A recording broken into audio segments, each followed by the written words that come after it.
Welcome to Building the Future. I'm your host, Kevin Horick. You can check out the radio version of the show every Tuesdays and Thursdays at 2 p.m. Eastern on WDJY 99.1 in Atlanta. We also air on a podcasting network in Los Angeles called the 405 Media.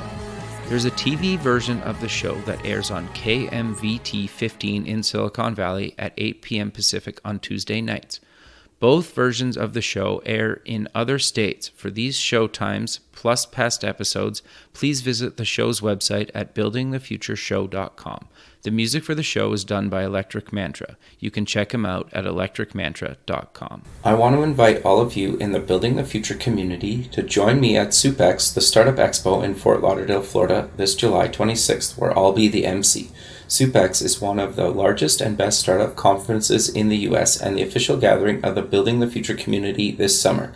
SUPEX has cutting-edge content, a cool startup competition, and a half-day forum this year called #WomenForWomen, the largest gathering in the U.S. in 2018 of angel groups, seed funds, and VC funds focused on female founders and female entrepreneurs. For more information, visit www.sup-x.org.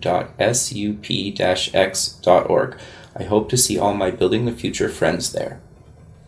Welcome back to the show. Today we have Frank Ford. He's the co-founder, co-owner, and performer at the 4-Day Weekend, and he also co-wrote a book called Happy Accidents, The Transformative Power of Yes and at Work and in Life. Frank, welcome to the show. Oh, Kevin, thank you so much for having me on as a guest. I really appreciate it. I'm honored. I've heard about you guys kind of just for a while now, and just even before this interview, I was watching some clips online, and I think what you guys are doing with the 4-Day Weekend is actually like really, really innovative and cool. But before we maybe get into that fun stuff, let's get to know you a little bit better and start off with where you grew up.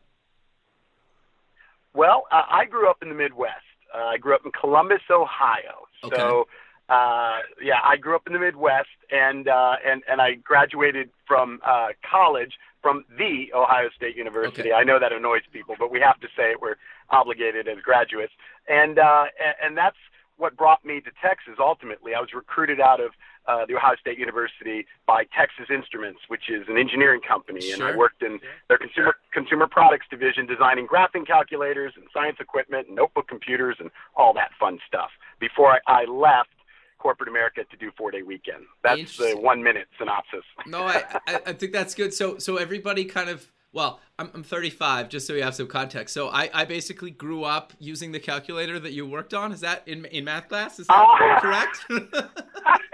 Yes. You're welcome, by the way. You're welcome. Thanks for that.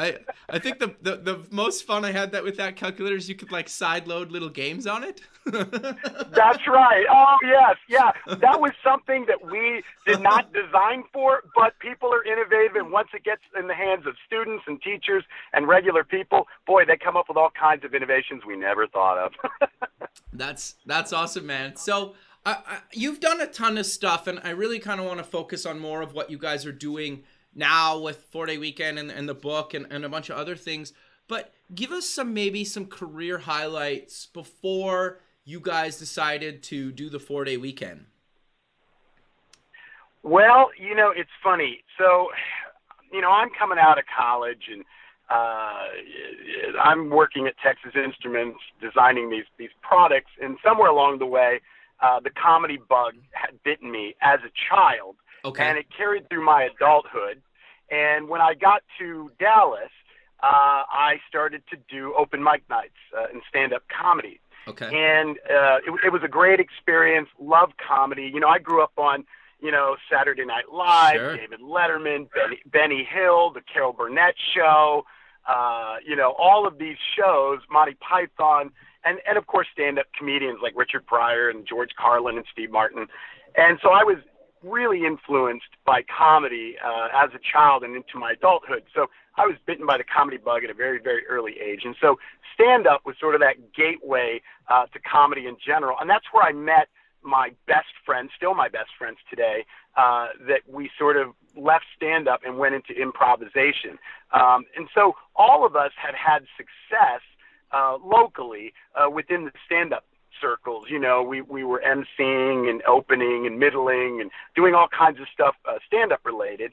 And we sort of just found each other. We were like-minded, and we sort of came together.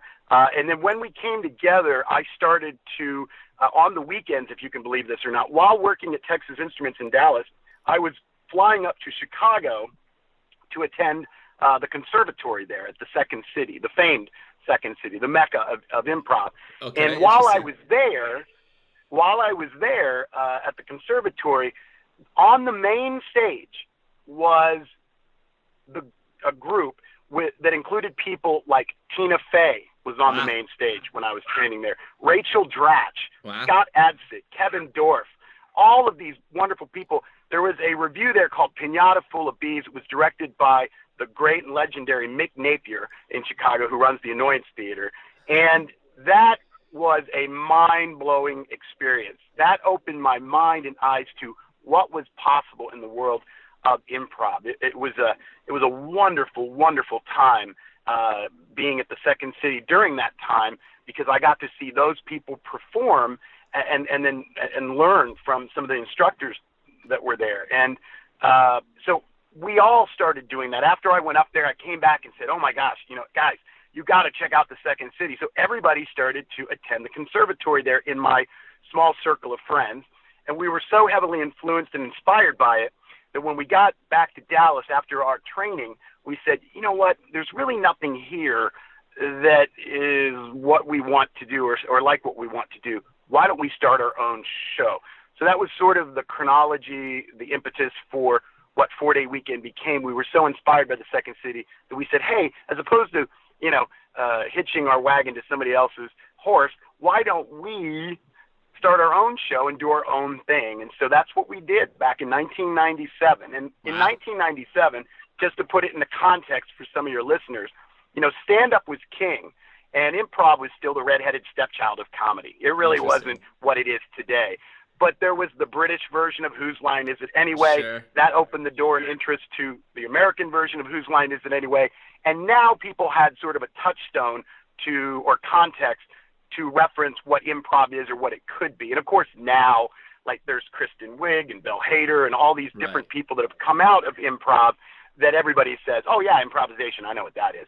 So it's much more universal and commonplace now than it was in 1997. But we were bitten by the improv bug, and I got to tell you, it's still with us. We're still as passionate about it today as we were in 1997. No, I think that's great, man. So for people that haven't maybe heard of the 4-Day Weekend, what exactly do you guys do? Because people can go check out clips online or go check it out if they're in kind of the Dallas or Fort Worth area. But walk me through give us an overview of what you guys do.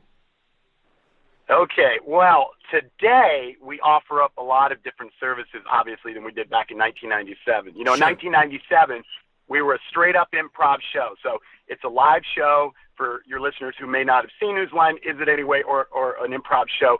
We get suggestions from the audience, and then we make up scenes and songs based on those suggestions. So our live show was our bread and butter. That was the only thing we did in 1997. It started off as a 6-week run.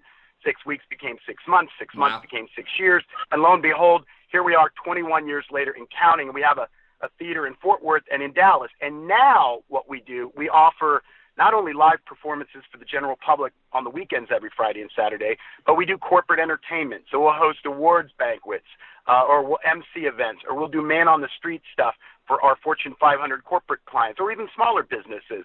And we also offer up training at our training center. We have a lot of students, hundreds of students a year that come through our training center to learn about the Yes and philosophy and improvisation. We also now, the fastest growing part of our business is all the keynotes that we do and workshops that we do and motivational speaking that we do based on our book, Happy Accidents, The Transformative Power of Yes and at Work and in Life. We teach about the Yes and philosophy, and a lot of Fortune 500 companies or just businesses bring us in to talk to their groups about this Yes and philosophy to help with their culture, talk about active listening, adaptability, being present, being in the moment, being a yes and person versus a no but person, all a teamwork, collaboration. So that's the fastest growing part of our business. And so, over the years, this yes and philosophy for us, for 4-Day, has led to, we've won Small Business of the Year. We got the key to the city from Fort Worth. Thank you. Yeah, we're an institution there now. We've done a keynote for Congress. We've worked with 2 different American presidents. It's been a crazy run. And then of course we had the book, which became a national bestseller in the fall. And then we started doing things like Entrepreneurs in Residence at TCU's Neely School of Business, which is one of the best business schools in the country. Sure. So our offerings now are so much more expansive than they were back in 1997. But it's because the business has grown by leaps and bounds. So we do any and all of those things, including an arm of 4-Day, which is 4-Day Creative. So a lot of ad agencies or people will come to us to either act in, write, or produce and shoot commercials and short films or different things like that. So we do any and all things related to comedy and improv and yes and. Sure. Okay.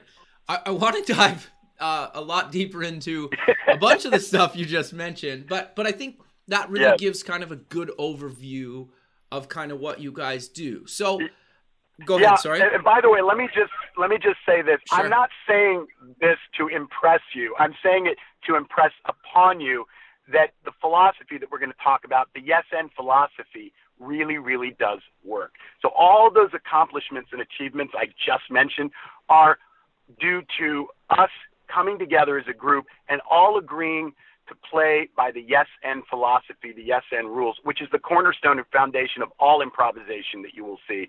So we really embrace that because we realized what worked so well for us on stage worked just as well for us off stage, because none of us are business majors. So we needed a business philosophy, and yes and became our business philosophy. So there you go. Okay, so maybe let's start there. What exactly is the yes and philosophy? Okay, so the yes and philosophy, like I said, it's the cornerstone, the fundamental philosophy, principle, tenet of improvisation. So what happens is, say, for instance, we're in a show, and somebody yells out, "cow." Well, you don't have time to judge the suggestion. You don't say, as a performer on stage in the moment, you don't look at the audience member and go, "You know what? We got cow last show. Let's do something else. Pick something else. No. Yes and in improvisation means you have to be present and in the moment and accepting of any and all ideas, especially the first idea that's thrown out. So that's the yes part.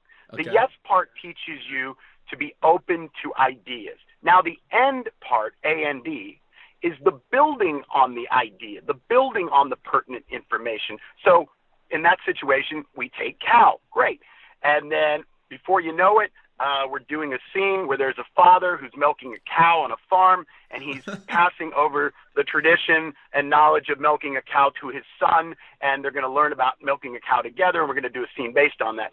It's being open to the idea, but in order to do that, the group mind has to be a yes and group mind. So there's no reactionary no or judgment of the idea.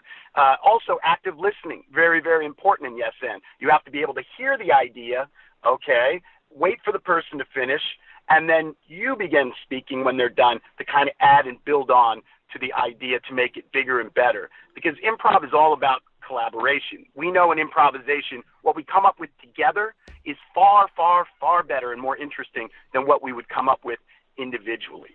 And the other thing about yes and that it teaches you is that when we take the stage at 4-Day, we're not selfish performers. It's a very unselfish approach to entertainment or performing.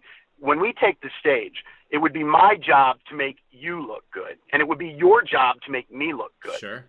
You're not going out there to make yourself look good or to be funny or the funniest.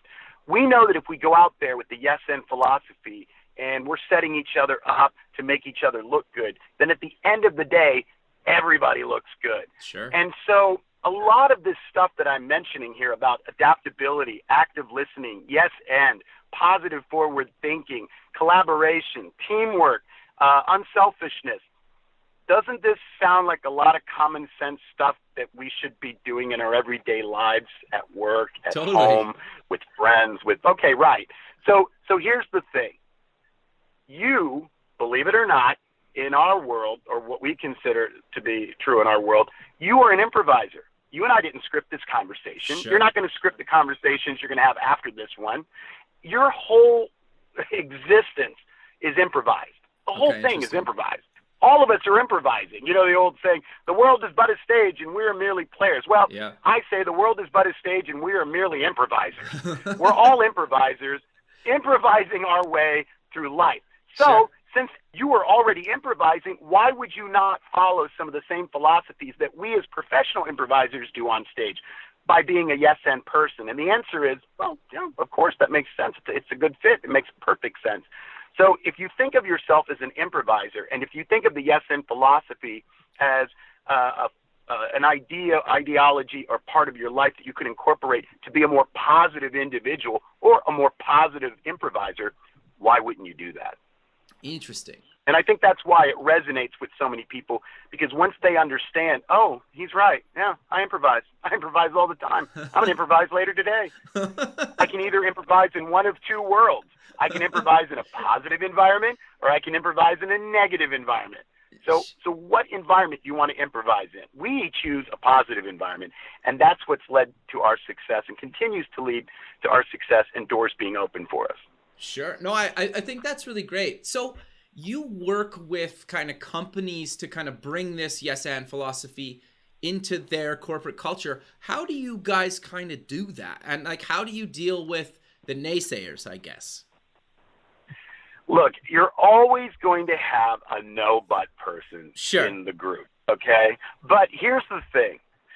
That is not how we as human beings are hardwired. Okay. Despite what the world or society tells you, this Machiavellian approach to business, especially, and to life, that is all learned behavior, okay? Interesting. Yeah. I mean, you're taught that, it's a dog-eat-dog world. You got to stab the other guy in the back to get ahead. You got to climb the corporate ladder of success and step on whoever you need to step on to make your way up. Well, no, you don't. That's learned behavior. Do you really have to hurt people to be successful in this life? I mean, unless you're a sociopath, that is not how we're hardwired. Totally. As human beings, we are hardwired to be empathetic, to be compassionate, to help each other out, to collaborate. I mean, you see it, unfortunately, whenever there's a tragedy or national disaster, what happens? People come out of the woodwork to help. Right, yes. Now, should it take a natural disaster or tragedy for us to tap into the part of our human spirit and condition that is just sitting there dormant and waiting to be awakened? No, Sure. No, it shouldn't. We should always be doing that every single day, because that's who we are. Machiavelli once said, it's better to be feared than to be loved. No, it's not. That is the dumbest thing I've ever heard.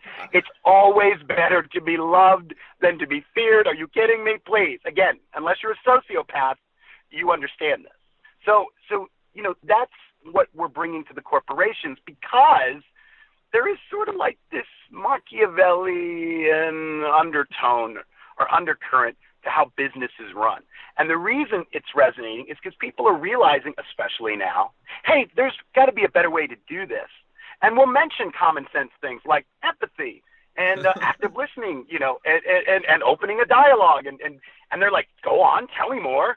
And it's really, we're talking about common sense things around the human condition, but it's resonating with them because they want their cultures to reflect a more positive environment. So over the years, we'll have corporate clients who've hired us for a show. We'll host their awards banquet. We'll do an hour-long show. We MC. And then slowly, over time, they begin asking for our keynote. And now all kinds of Fortune 500 companies want to hear about it because it is a positive message, and it works. And a lot of companies, to their credit, have really embraced it and tried to become more of a yes-and culture. One of our big clients is Southwest Airlines. Oh, wow. And Southwest, we've worked with them for a long, long time. And one of their campaigns recently was, we are the yes airline. Now think about that. Interesting. We're the yes airline. So now they're the yes airline. Well, they are. They're a yes and culture. And we've been brought in many times to work with their different groups there to talk to them about the Yes and philosophy. But that's a company that obviously has embraced it, and not only embraced it, applied it to some of their advertising campaign to the point where people think of Southwest Airlines as this fun airline to fly, but more importantly, a great work culture and environment to work in because they have a yes and culture. Who wouldn't want to work for a company like that? So that's the stuff that really resonates with Fortune 500 companies across the country, across the globe, actually. But that's why they're kind of gravitating towards us, because of that message. And the book was just end result of all of the success we had with that keynote, because a lot of corporate clients said, you know, it would be great if this message could get out to more people, or if when you guys left, if there was a leave behind, something that we could reference. And that's why we wrote the book, was so that we could get it out to more people who may not be able to attend one of our keynotes or workshops, but then also for the people who do have something that's left behind where they can reference and read to practice it. Because the Yes and philosophy is like working out. Okay. You have to practice it. It's like going to the gym. You know, this year everybody went to the gym in January. Well, you don't go one day and go, all right, there it is. New year, new me. I worked out for 3 hours, everybody. I'm in shape for 2018. Woo! No. And you know that doesn't work. You have to keep going to the gym, keep working. So in a world of no but, in a negative sort of culture that we kind of have right now, it's going to take a little bit of practice and repetition to reprogram and rewire your brain to default to yes and versus no but. So anyway, it's just a philosophy, but it's a philosophy that works, but you need to work at it.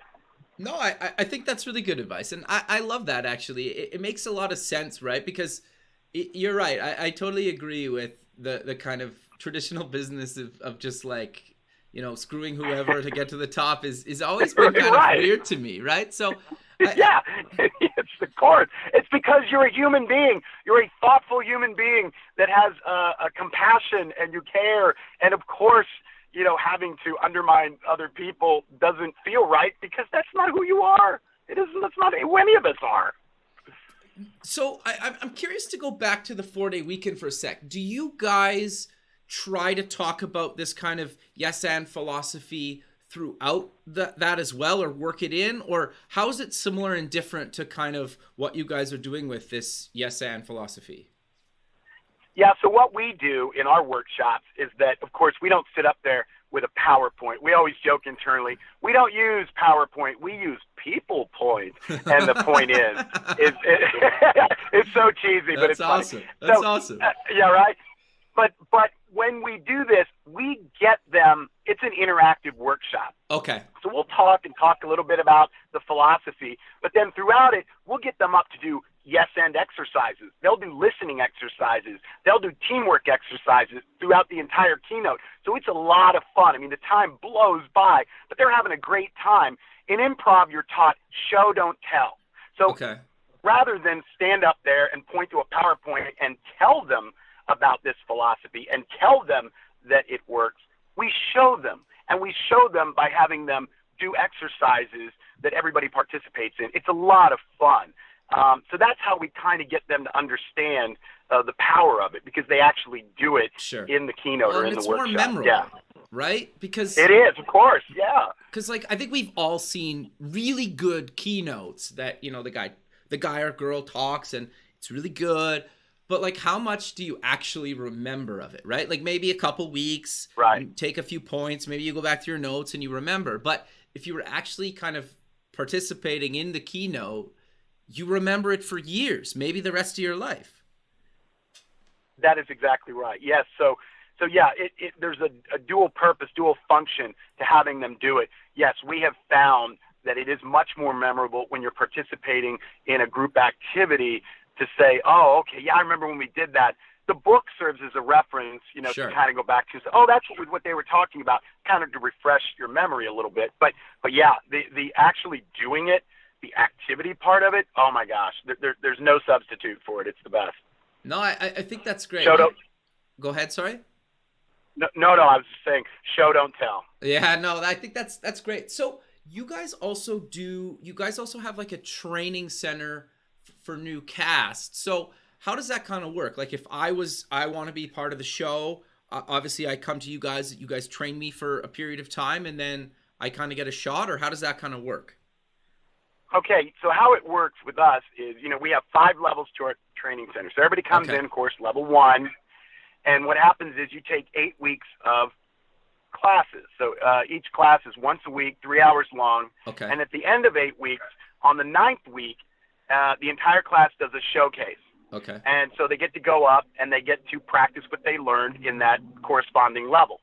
So you eventually go through the 5 levels, and at the end of the 5 levels, we offer up stage time to students in the form of house teams or jam sessions, where now you can, after level 5, get up, or even before level 5, but certainly after level 5, get up and start to work with a specific group, which we call a house team, and you do that for a period of time. We, the owners and main stage cast performers and members, we sort of go to those showcases. We will go to those jams. We will go to those house team performances, and we'll earmark certain people that we think, when we hold auditions for the main cast, because we're always expanding, Sure. especially with opening up a second theater, we're looking for new blood, new people. And that training center is really like what a farm team is to baseball, the minor league. Got you.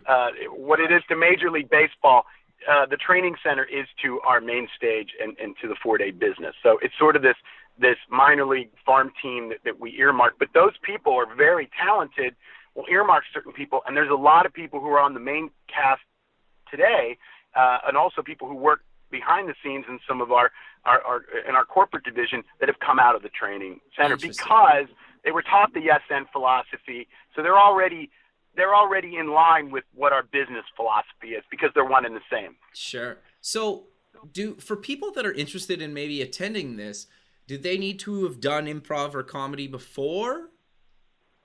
No, not necessary. No, Okay. We will have a mix in that level 1 class of people who've taken improv training somewhere else and just want to take a different class, try out a new philosophy, see what else they can glean or learn. But then you're mixed in with people that, just they want to be better public speakers, or it was given to them as a gift and they're doing it because it was a birthday gift and they want to try it out. You get a good mix of professionals and novices and people who are just interested in it in that level 1 class. It's a great mix. But as you go on and you start going through 2, 3, 4, 5, by level 5, you get people who are thinking, I love this. I kind of want to continue this beyond the Sure. training center. But the level 1 is just any and all who want to learn about yes and improv. Come on, we're open. You come on in, we'll teach you. I think that's great, man. So you guys are also entrepreneurs in residence at Texas Christian University. What does that mean, and what do you guys do with the university? Okay, so entrepreneur in residence is we are part of the graduate program at the Neely School of Business. Okay. Now, the Neely School of Business is a top-flight business school. They're highly Sure. ranked and regarded in the country, and they have a lot of graduate students that are coming out of that business school. And being in Fort Worth, starting in Fort Worth, Texas Christian University, TCU, is right in our backyard. Well, when we first started the show, all those students came to our show. And then because we were right there, a lot of the faculty have come out to the show. Well, somewhere along the way over the years, we were approached where we said, we have a lot of entrepreneurs and professionals and business people that serve in residency on our Entrepreneurs in Residence. We would love for you guys to do that as well. And we thought, boy, what a great idea. If we can kind of get this philosophy out to college students, that's sort of like the last train stop before you get out in the real world. So we jumped at the chance. And but the faculty and the students, were all kind of familiar with us and our successes and our achievements before we did that. But once they approached us and asked us to do it, we said, absolutely. And since then, what we've done is we've gone to the university to put on keynotes and workshops for both faculty and students that talk about the yes and philosophy. And depending on the group, we will tailor the keynote to address whatever certain needs they have. So, maybe with the faculty, we talk more about leadership. Sure. And with the students, we talk more about, adaptability and using yes and in the workplace versus, for instance, the Big 12 met there. And we talked to all the people from the Big 12 about just the yes and philosophy. And it was a mix of show and keynote. So it just depends. But we offer up our services there. We donate our services to the university to talk to the students and the faculty and whoever else they want us to talk to as entrepreneurs and residents there. And we're hoping that now they buy our books and they hand out our books and stuff. What we're trying to do also is develop a module or curriculum that the university can use to have it in-house there or sort of as an elective moving forward. So it's an accredited thing. That hasn't happened yet, but that is definitely on our list of to-dos with the university. Wow, that's actually really cool. Yeah, I like that. Like, just to your point, like, it's kind of the last train stop before the corporate world. I really like that. I think that's really cool. But I'm curious. Yeah. No, go ahead. Sorry. No, that's it. No, yeah, Okay. I do too. It's our last chance to sort of, get to them before they get out in corporate America and maybe have some of their optimism and idealism beaten out of them. We tend to do that to each other as adults, right? Yeah. We're like, welcome to the adult club. All right, now it's time to get rid of that optimism and idealism. So we want to give them as much ammunition as possible coming out of college to say, no, the world needs your idealism. The world needs your optimism. It needs your yes and positivity. So you don't let anybody tell you differently. Don't you let us beat it out of you when you get out of here. You be the yes and person. You carry it with you because the world needs that more than ever right now. 100% agree. So I think this is kind of a good segue into this. I think it's worth mentioning. You guys performed for 2 U.S. presidents, and you delivered a key address to the U.S. Congress. What did you guys kind of talk about in those presentations? Because that's huge. It is huge. Well, here's the thing, and I'll give you a little backstory that led up to it. Oddly enough, it was Southwest Airlines that unknowingly helped us with that. We were doing a yes and keynote workshop for Southwest Airlines, and there happened to be a writer there who was a writer for their in-flight magazine, which is Spirit Magazine. American Airlines has American Way. Southwest Airlines has Spirit Magazine. It's the magazine in the netted pocket in front of you underneath the drop-down tray when you're taking a flight. And so anyway, he was sitting there writing, and eventually he was there for the yes and. They just happened to be doing a small blurb on creativity in the workplace. This guy was writing that. Now, our book is called Happy Accidents because we have encountered through yes and through positivity so many happy accidents that we've been able to capitalize on. Like we don't ever think, that was random or a coincidence or a mistake. No, it was a happy accident. So the happy accident, here's this guy, this writer, and he's writing a short little blurb, paragraph or two, to go in Spirit Magazine on creativity in the workplace. Okay. And he's there, just happened to be there while we're doing this yes and. So the guy said, hey, you don't mind if I be a fly on the wall and sort of watch what you guys are doing here today, do you? And we said, fly on the wall? Do it with us. Be in the workshop. Participate. He said, okay. So he ends up participating in this workshop. Wow. And it was like a 3-hour workshop. Well, by the end of it, this 2-paragraph blurb on creativity in the workplace ended up being this 4-page article on 4-Day Weekend and our Yes and keynote. So now this huge article goes in Spirit Magazine. Okay. So there's a congresswoman from California, Linda Sanchez, happens to be taking a flight on Southwest. Wow. She's reading through the magazine. She sees this article on us in our keynote. She goes into Washington, D.C., into John Larson's office, who is head of the Democratic caucus, throws it down on his desk and said, our meetings suck. That's amazing. We need these guys to come in and talk to us about yes and.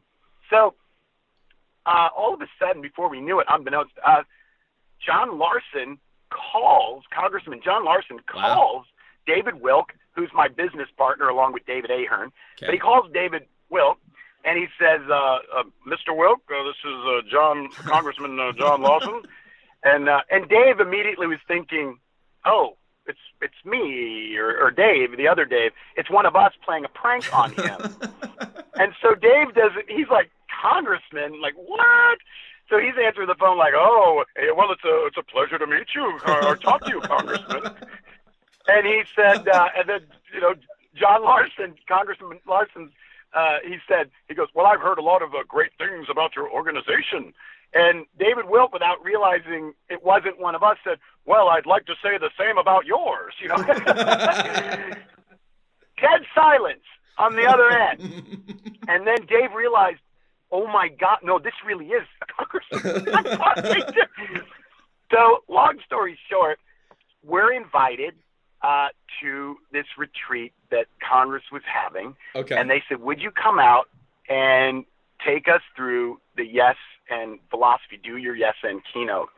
And that's what happened. We flew out there and we were sequestered in a hotel. It was just us and Congress. And we did the yes and keynote that we do for companies or small businesses today. That's and we amazing. talked to them about what I'm talking to you about. Yeah, we did the yes and it was an amazing experience for us. It really was. And then Obama was there. We got a big picture, our picture with Obama's, I think it's on the website. But yeah, that led to opening doors to then doing bigger venues in places like Vegas. And they would have keynote speakers there that we would get up and do stuff with like George W. Bush or Colin Powell or James Carville or Rudy Giuliani and so we started to mix and mingle within those Fortune 500 companies and businesses as well. And we would do our show and keynote with those people in attendance. And there's been some great moments with that stuff with those people over the years. So that was what led us to Congress. And they were great. At the end of the whole thing, they gave us a standing ovation. It was surreal. That's amazing, it was surreal. Man. Yeah, it really was. I mean, Nancy Pelosi came backstage and said, you guys were great. We loved it. And I just thought, am I talking to Nancy Pelosi? This is the most surreal thing ever. So, yeah, it was a mind-blowing experience. We loved it. And so, but that really kind of opened the doors to all this other stuff. But it was a happy accident that came out of our keynote with Southwest Airlines. Yeah, it's interesting because I guess like before I heard of you guys, and for a number of years, I had a similar phrase that I always could have said. I always called it like created luck, but I like happy accidents better. I think that sums it up better, right? And it's more positive. Yeah, it is more. Yeah, because luck, you're like, I mean, and it's true. Look, Louis Pasteur once said that chance favors the prepared mind. Sure. And what he meant was, of course, is that, yeah, if you're prepared and you persevere, you're going to create your own luck and or windows of opportunity. They will come along. And if you're ready to capitalize on them, you will. Now, that's a very antiseptic, sterile way of saying what we say with happy accidents. Totally. Yes, happy accidents is the same thing. It's just a more positive spin on that concept that you just described. But the thing is that you have to have an open mind, a yes and attitude to recognize them as happy accidents and not obstacles or mistakes or speed bumps. Because what happens is a lot of people will dismiss them as being bad or a wrong idea. In our world, there are no right and wrong answers because there's no black and white. There's only shades of gray. In our world, there are only higher and lower percentage choices. Interesting. But what we have found, and that gives us wiggle room, right? Because there's no right or wrong. If something's wrong, you immediately knee-jerk reaction to it and you dismiss it. However, if it's a low percentage choice, you're saying, well, hold on here. Now, it's not great, but maybe there's a seed of an idea here. What we have found over the years is that if you yes and a low percentage choice or what seems like a low percentage choice rather than dismiss it, You will yes end it into the greatest out of the box, out of left field idea that you would have never thought of otherwise. Sure.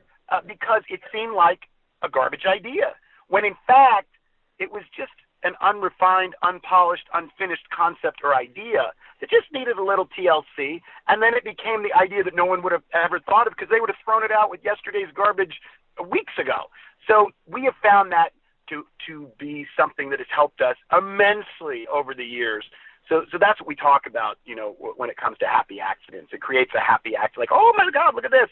Something we thought was negative and bad ended up being this really great thing. Yay. No, I love that, man. And I think and correct me if I'm wrong, and I really kind of want to drive this point home again. You've kind of been covering it through the whole show. It's like there's probably absolutely no way 22 years ago you would have ever dreamt that you would have taken 4-day weekend and everything else you're doing as far as you have in that time frame. Fair to say?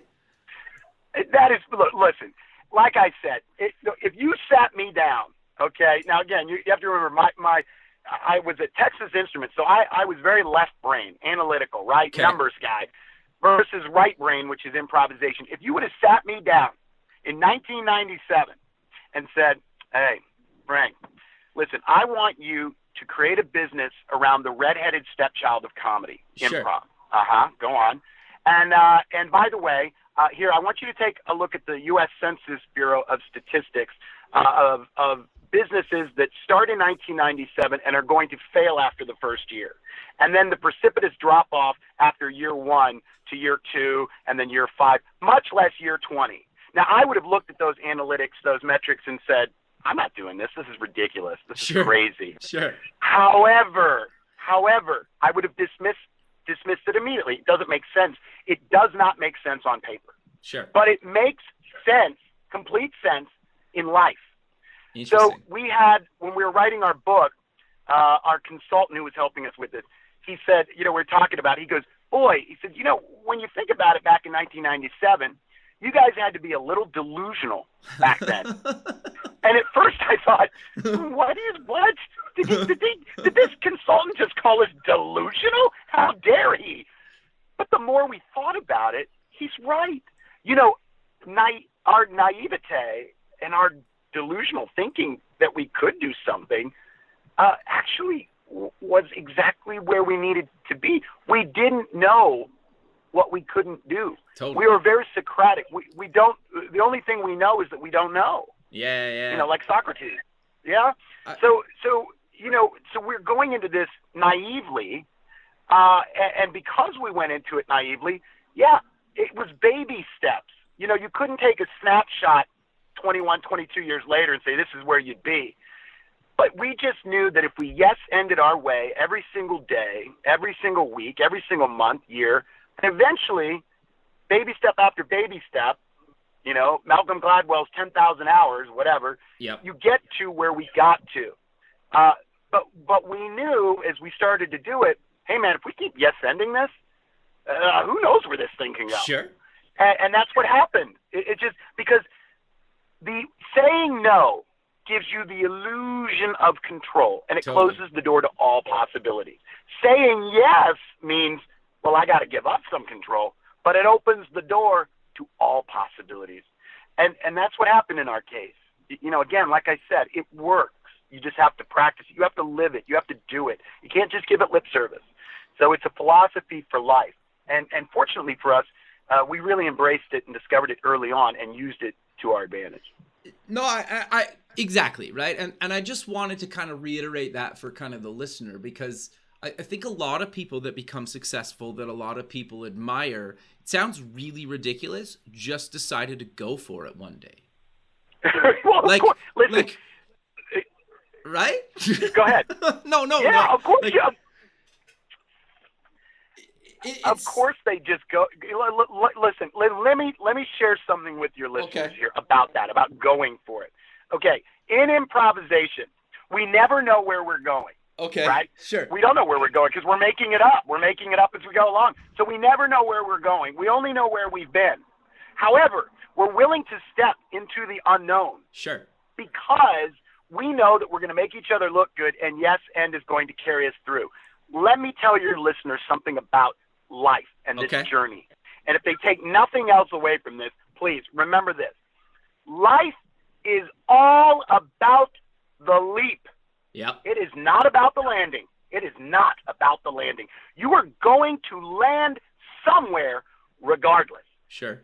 But if you're unwilling to take the leap because you're insecure or you're fearful or you're afraid of this or you're afraid of that, well, you know, you're surviving in this life, but you're not thriving in this life. Sure. You have to, at some point in your life, be willing to make the leap, whether big or small, because that's what life is about. It's embracing the risk-taking, the leap to venture out into the unknown. That's what this whole thing is about. We're learning. It's an education. This is one big giant class that we're all taking and improvising. It's one big improv class that we're taking, and we're trying to improvise our way through it. And you know, the more leaps you take in your life and stuff that you can do to, you know, take chances and risks to explore this life, well, guess what? You get an A+. Sure. No, I 100% agree, man. I think that's really good. The other thing that you brought up that really resonates with me that I really kind of want to reinforce as well is you guys help people, and not everything you do has to be a paid thing. No. We just did that. By the way, thank you for bringing that up. That's the charitable arm or portion of 4-Day that we mentioned in the book is very, very important to us. Look, we had a lot of people help us, Sure. extend a helping hand, give us our first start. So we found that it was, you know, our responsibility to give back as much as we could. You know, we just did a charity event for a place called Cook Children's Hospital here in the Metroplex, Dallas-Fort Worth on March 29th. And we donated our space, we did a free show, and we raised a lot of money for this organization that helps children. Basically, really they can get surgery. Yeah, they can get surgeries and medical treatment for free. And we teamed up with the local radio station and a popular host of one of the popular shows here in the Metroplex, and we just did that show for them. We love doing stuff like that and donating our time and our space wherever we can to like food banks or different groups, you know, like high-risk kids will come in and do stuff. We'll speak to different groups of people or put on shows. For the military, we donated a ton of stuff to our veterans. Sure. And people who are evenly, you know, actively serving. We donate to those groups and to those people because, you know, we feel it's very, very important to do that. So the giving back part, that is part of the Yes and philosophy. That's part of the unselfish approach to life. You know, it's not all about us. You know, this life isn't me. And improv, it's we. It's all we. And what happens is that when you practice the we philosophy, you go from ego to we go, as in we go places together versus, yeah, right? Sure. So the giving back is a crucial element or component to all of that for us. So Sure. we make sure to absolutely do that as much as we can. Well, and even just an example, obviously, like, I think is a simpler version is just asking that guy that wanted to be a fly on the wall at one of your events to be part of the show. I think that's like the simplest example. Like, how much extra effort did you guys put in? You had a quick conversation with the person, right?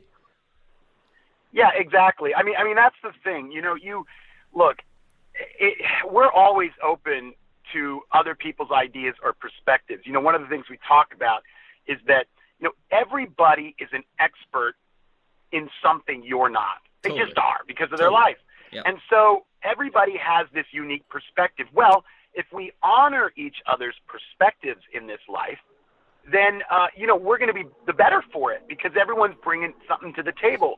Well, this writer who was there, I mean, what kind of yes and guys would we be putting on a yes and keynote and tell the writer, no, you can't do this? Are you kidding me? I mean, you talk about underlining everything in our messaging. No, we can't do that. We are yes and guys through and through. So when the writer's there and he's saying, oh, I'm just writing a little blurb on creativity in the workplace, and it's like, you know, well, yes, and why don't you do the keynote and see what you think about it. I mean, you got to have that yes and attitude. Why Sure. wouldn't we do that? Now, there's some people that would say, this guy, Yeah, he totally. wasn't signed up for it. I mean, that's a negative way to look at it. But so yeah, we of course we did. We invited him in. Well, and and look where it led you guys, right? Is basically the point Yeah, I'm trying to make. Like you just were Yeah. like, come hang out, be part of the show, and then you Yeah. never know where a simple little nice gesture will take you or not take you, and it doesn't really matter if it takes you anywhere, right? Right, exactly. That's the whole thing. Sometimes it doesn't lead anywhere, but a lot of times it does. Yep. I mean, if you just look at your life, where have you had your best experiences? When you've shut people down and said no to things, Sure. or when you said yes to things. Growing up, we all had this maybe as kids with our parents. We all as kids would be like, "Oh, I'm not going to try Brussels sprouts."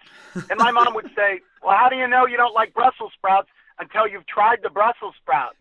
And then I would try the Brussels sprouts. Well, guess what? Today, love Brussels sprouts. Totally, to this yeah. day, love Brussels sprouts. But my mom was a yes-and person and didn't even know it. She's like, "How do you know you don't like the Brussels sprouts?" Try the Brussels sprouts. I tried the Brussels sprouts. They're delicious.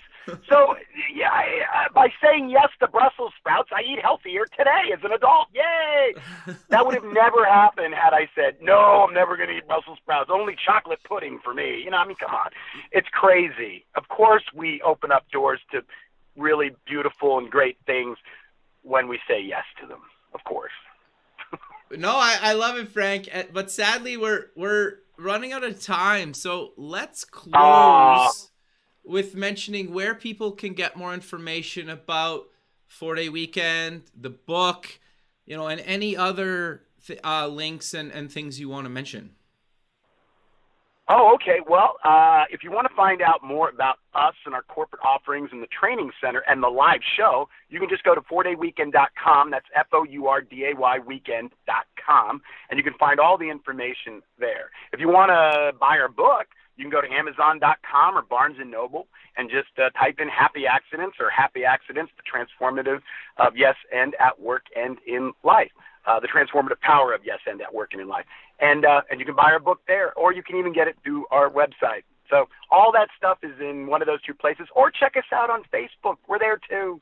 Interesting. One last thing that I'm curious about. I think the cover of the book is really, really well done.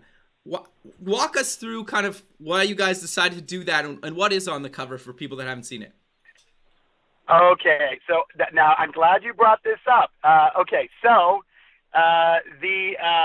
It's a dual purpose here. It's a paint can that spilled over, right? Yeah. And the paint is spilled out, and above the paint can it says Happy Accidents, and then below it says the transformative power of yes and at work and in life. Well, if you'll notice, the shape of the spilled paint can is a butterfly, Totally. right?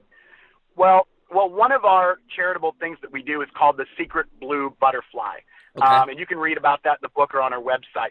So that was the reason for the butterfly. It's also related to transformative, right? Of course. Totally. So the butterfly relates to transformative. Now, the color purple, well, Texas Christian University, TCU, Fort Worth, they use purple. That's one of the school's colors. Right. However, purple is also nobility of purpose or nobility of intent. Right? Sure. So there's a meaning behind using the color purple there, right? And then, of course, there's the gold underlined, which is success. If you notice, we talk about in our book, return on improv. Well, if you look at our names at the top, there are certain letters in our names that just happen to work out this way. You talk about Happy Accident. They're highlighted ROI, return on improv. That's awesome. Our name. Look at the top of the book, right? Yeah. And then the acronym for Happy Accidents is, what is it? Oh, HA. HA, yeah. Okay, interesting. Ha. It's ha. As in comedy. Oh, so there's That's awesome. So, right. So there's a lot of stuff going on there on the cover, but it was all purposely thought of and designed. For the most part, the ROI in our names, yeah, we didn't plan on that. That was a happy accident. And the acronym for happy accidents being HA was a happy accident. That's great, man. Well, Frank, I really appreciate you taking the time. out of your day to be on the show, and I look forward to keep in touch with you, and hopefully we can do another one of these at some point. Oh my gosh, I would love to so much. Anytime you want me to come back on, I would love to. Kevin, you are a great interviewer and a host, and I truly appreciate you allowing me to be a guest on your show. Thank you so much. Thanks, man. All right, well, you have a good rest of your day, and we'll talk soon. Thanks. Bye. Yes, sir. Bye-bye. Thanks for listening. Please visit the show's website at buildingthefutureshow.com. Also check us out on Facebook at Building the Future Show and follow us on Twitter at Building Show. The music for the show is done by Electric Mantra. You can check him out at electricmantra.com and keep building the future.